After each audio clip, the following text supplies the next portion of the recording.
Maths के जो students class 12th पढ़ रहे हैं उन्होंने अपना मैट्रिक्स टॉपिक स्टार्ट कर दिया होगा, तो उनकी प्रैक्टिस के लिए मैं इस टॉपिक से कॉन्सेप्ट के बेसिस पे क्वेश्चन रेगुलरली अपडेट करता रहूंगा। तो वो स्टूडेंट्स मेरे चैनल को देखते रहें, उन्हें नए नए तरह के क्वेश्चन मिलेंगे और उनकी अच्छी प्रैक्टिस हो जाएगी।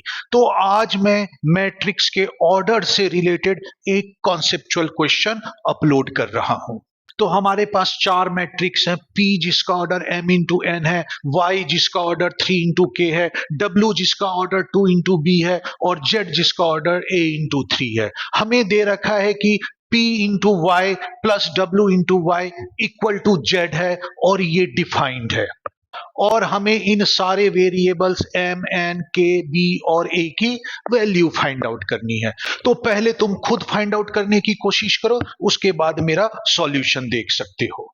तो हमें जो मैट्रिक्स का रिलेशन दे रखा था उसमें मैंने मैट्रिक्स को विद ऑर्डर लिख दिया है। अब इसमें पहला स्टेप ये कहता है कि मैट्रिक्स का मल्टीप्लिकेशन तभी पॉसिबल होगा जब पहले मैट्रिक्स का कॉलम और दूसरे मैट्रिक्स का रो इक्वल हो। तो P और Y का मल्टीप्लिकेशन तभी पॉसिबल होगा जब n इक्वल टू 3 हो।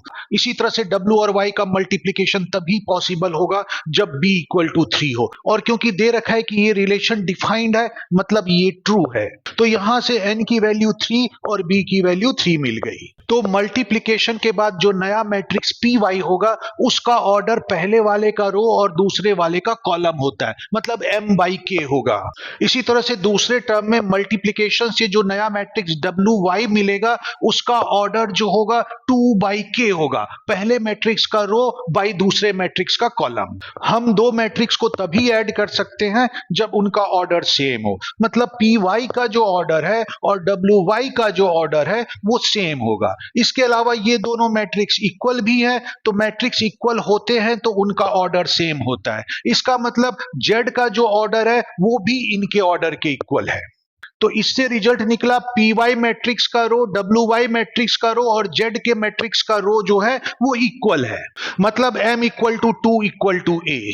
इसी तरह से py मैट्रिक्स में जितने कॉलम है wy मैट्रिक्स में जितने कॉलम है उतने ही z में भी होंगे, तो k इक्वल टू 3 आ गया।